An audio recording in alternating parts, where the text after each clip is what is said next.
I didn't pay you to clean, Amara, I paid you to entertain my dog. The words rang through the hall like the crack of a whip. On the ivory sofa, the Arab billionaire sat with lazy arrogance, his body a masterpiece of carved muscle and wealth. His bare chest gleamed with oil under the chandelier, veins rippling across his arms as he toyed with the edge of the red-and-white keffiyeh scarf draped over his head.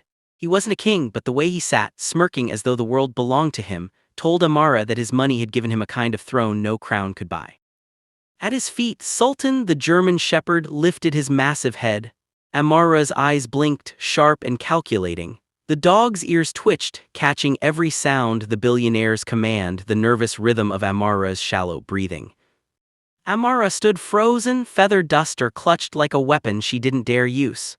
Her dark skin shimmered faintly with sweat, her maid's uniform clinging tighter than it should. She was beautiful and she knew it, but standing here under his gaze, that beauty felt more like a curse. Her voice trembled, "Sir, I don't understand." The billionaire leaned forward, elbows resting on his knees. His smile was slow, dangerous, the smile of a man who never heard the word no. "You don't need to understand, Amara, you need only to obey. I reward loyalty generously, I punish hesitation just as quickly." His hand dropped to stroke Sultan's fur, long fingers trailing over the beast's neck. The dog growled low, but not at his master, at her, at the hesitation written across her face. The billionaire's eyes darkened. "Do you hear him? Even Sultan knows weakness when he sees it. Don't make him lose respect for you." Respect from a dog? Amara's heart thundered. She wanted to scream at him, tell him this was madness, but her tongue refused. Instead, her body trembled with a strange mix of dread and something else, something she didn't dare name. He rose to his feet, towering over her. His sheer size, the raw masculinity of his body made the air heavier. She could smell him, salt, musk, faint traces of oud cologne. It was intoxicating. He leaned close enough that his breath warmed her ear. "Dance for us, Amara, prove you belong here, prove you're not just another servant in my palace." Her hands shook as the feather duster slipped from her grip, falling against the marble with a soft clatter. It sounded final, like a door closing behind her. She hesitated, his gaze hardened. "Now," he ordered. Her body moved before her mind agreed. Her hips swayed stiffly, awkward at first, like a puppet dragged by invisible strings. She had danced before back home at gatherings where music was joy, not a command. But this was something else. The billionaire tilted his head, his lips curling. "Not bad, but you're not cleaning floors now, Amara. You're seducing the air itself. Let your body speak." Heat flushed through her, her movements softened. Her hands slid up her waist, lingering on her curves. Her hips rolled slower, deeper. The air grew thicker, charged with something she didn't want to name. Sultan rose to his feet. His paws clicked against marble as he circled her, each step silent, measured. His nose brushed against her leg, her thigh, his warm breath against her skin. Amara stiffened, panic flashing in her eyes. "Don't stop," the billionaire warned, his voice sharp, commanding. "If he growls, keep moving. If he touches you," he paused, eyes gleaming. "Let him." Her chest rose and fell rapidly. Her hands trembled but kept moving, lifting slowly into the air, fingers weaving like smoke. Her hips swayed more freely now, her body betraying her fear with rhythm. Sultan's nose brushed higher, sniffing her dress. Amara gasped, biting her lip to stifle it. The billionaire chuckled, deep and amused. "Yes, good, he likes you." His eyes burned into her, not watching the dog anymore, but her, only her. Every step she took felt like stepping deeper into a fire. Every sway of her hips drew his smirk wider. Sweat beaded on her forehead, her back sliding beneath the fabric of her uniform. She didn't know what was worse, the billionaire's gaze or the dog's silent circling. Suddenly Sultan barked, loud, sharp, commanding. Amara froze mid-motion, her heart leaping into her throat. But Sultan didn't lunge. Instead, he sat at her feet, tail wagging, head tilted with something like approval. The billionaire clapped slowly, the sound echoing mockingly across the hall. "Magnificent," he murmured, chest rising with visible excitement. "Do you see, Amara, he has accepted you. Do you understand what that means?" She shook her head, struggling to breathe.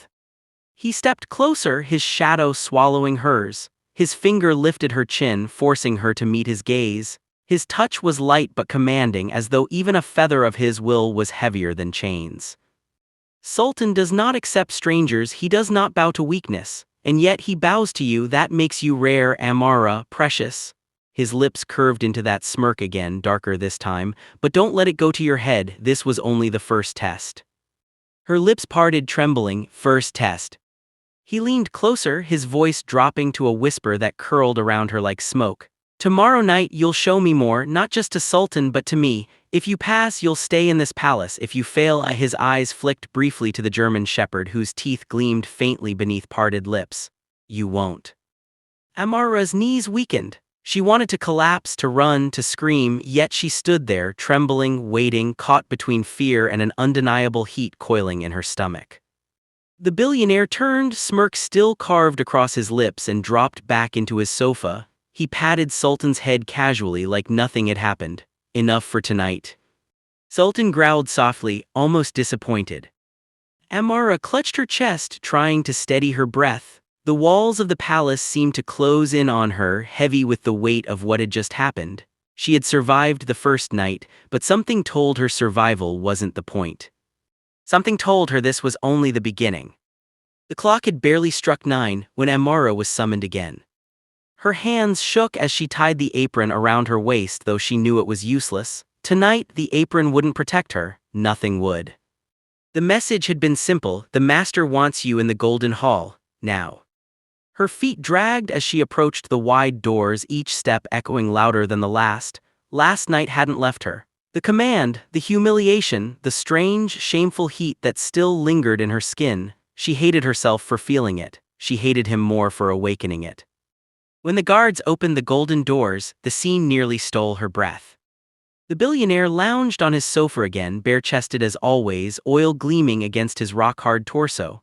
Tonight, he wore black silk trousers that clung to his muscular thighs. His keffiyeh scarf had slipped halfway, revealing the curve of his strong neck. He looked like temptation dressed in wealth and arrogance. At his feet sat Sultan, eyes sharp, posture alert. The German shepherd's gaze locked onto Amara the moment she entered. The billionaire's smirk returned. Right on time, Amara, good. His voice was velvet laced with steel. I don't tolerate lateness, not from anyone. She swallowed hard, bowing her head. Yes, sir. He gestured lazily toward the center of the hall. Stand there. Her footsteps echoed on marble as she obeyed. Her palms were sweaty, her knees weak. You did well last night, he said, his tone almost casual. But one night doesn't prove loyalty. One night doesn't reveal who you really are. Tonight, we go further. Amara's chest tightened. Further? How much further could this go? The billionaire's eyes glinted. Take off the apron. Her fingers trembled as she untied the knot. The apron slid to the floor. Good, he murmured, leaning back. Now, let's see how well you handle fear. He snapped his fingers. Sultan rose instantly, padding across the floor toward her. The dog circled her once, twice, brushing against her thighs with deliberate slowness. Amara's body stiffened, but she dared not move. Look at him, the billionaire said softly, his voice intoxicating and cruel. Do you see how he studies you? He can smell lies, weakness, and secrets. If you want to remain here, Amara, you must prove to Sultan that you are not afraid of him. Her throat tightened. She wanted to scream that of course she was afraid, who wouldn't be, but the billionaire's eyes burned into her, warning her of the cost of refusal. Touch him, he commanded. Her hands shook violently. Now. Slowly trembling, Amara lowered her hand to Sultan's fur. The German shepherd didn't move. His coat was soft, surprisingly warm beneath her fingers. For a moment, relief washed through her. He's letting me. But then Sultan growled low, deep in his chest. Amara froze. The billionaire chuckled darkly. Don't stop. That growl isn't anger, it's a warning. He wants to see if you'll break. Her body shook as she stroked the dog's neck, her breath ragged. The billionaire rose from his sofa, towering over them both. His chest gleamed as he stepped closer, his heat pressing against the air around her. Good, he whispered, eyes locked on hers. Now kneel. Her eyes widened. Sir. On your knees, he cut her off, his tone sharper, dangerous. Her legs buckled, lowering her onto the cold marble floor. Sultan's eyes glowed brighter at her new position, tail flicking once. The billionaire smirked. Beautiful, now look at me. She lifted her gaze, her lips trembling. His hand cupped her jaw, thumb brushing her cheek in a mockery of tenderness. Do you know why I do this, Amara? Why did I put you before Sultan? She shook her head faintly. Because money can buy obedience, he murmured. But loyalty is tested, and you must be tested. He stepped back, his eyes gleaming with cruel satisfaction. Dance again, but this time on your knees with Sultan beside you. Amara's chest heaved. Shame burned her skin, yet with his gaze scorching her, she obeyed. Her hips moved, slower this time, the marble biting into her knees as she swayed. Her hands slid over her body, hesitant, trembling. Sultan growled softly, circling her, his nose brushing against her arm, her shoulder, her waist. Each touch made her flinch, yet each time the billionaire's smirk widened. Yes, he whispered, voice husky, you're learning. Her movements grew more desperate, more fluid, as though her body was trying to outpace her shame. Sweat slid down her neck, her chest, glistening under the golden light. The billionaire's chest rose with excitement, his fists clenching as though he were holding himself back. Suddenly Sultan barked sharply, the sound exploding in the hall. Amara froze. But instead of lunging, the dog sat in front of her, tail wagging again. The billionaire's laughter filled the air, deep, rich, mocking. Do you see, Amara, he has chosen you, twice. Do you understand what that means? Her lips parted but no words came. It means, he said, kneeling before her now, their faces inches apart, that you belong here, you belong to me. His hand gripped her chin, his thumb brushing dangerously close to her lips. His eyes burned into hers, daring her to resist, daring her to give in. Amara's chest rose and fell, her breath shaky, her body trembling between fear and something hotter, darker. Sultan growled low, not at her, but at the silence stretching between them. The billionaire's smirk deepened. Tomorrow night, Amara, the final test, and if you survive it, you will never leave this palace again. Her heart slammed against her ribs. She didn't know if the words were a promise or a threat. The next night arrived heavier than the last two. Amara's heart pounded as she stood outside the grand double doors of the billionaire's mansion. Every instinct screamed at her to run, to escape before it was too late. But her body betrayed her again, moving forward as if some invisible chain dragged her into the storm. When the doors swung open, she was met with a sight more unnerving than anything she'd seen before. The billionaire stood in the center of the vast living hall, shirtless once again, his oiled chest glistening under the soft golden lights. His muscles rippled with every slight movement, his presence filling the room with unbearable weight. Tonight he wore nothing but loose black trousers, his red and white scarf draped lazily across his shoulders. But it wasn't just him. Sultan, the German shepherd, stood at his side, alert, almost restless, and behind them 2 guards leaned against the marble pillars, silent, watchful. Amara's stomach twisted. This night was different. The billionaire's lips curved into that dark smirk that haunted her dreams. Welcome, Amara, you came back, good, very good. Her voice quivered, sir, you summon me. He stepped closer, his bare feet whispering against the polished floor. I did, because tonight is your final test. Fail and you walk out of this mansion with nothing. Pass, his eyes burned into hers, and you'll never leave this place again. Amara's breath caught, she didn't know if his words were a promise or a trap. He snapped his fingers. Sultan padded forward, circling her with deliberate slowness. The dog's nose brushed her legs, her waist, her arms. She trembled but forced herself still. The billionaire's voice dripped like honeyed steel. You've given me obedience, you've given Sultan your fear, but tonight, he leaned close, his lips grazing her ear, you will give me trust. Her knees weakened. Trust. Yes, he pulled back, a smirk curling. Strip off the uniform. Her eyes widened in horror. Sir. Now he cut her off, voice sharp as a blade. Her hands shook violently, the weight of his command pinned her in place. Slowly, shame burning her skin, she unbuttoned the maid's uniform. One by one, the buttons slipped undone until the dress slid from her shoulders, pooling around her feet. She stood there in only a thin slip, her dark skin glowing under the light, her curves trembling under his gaze.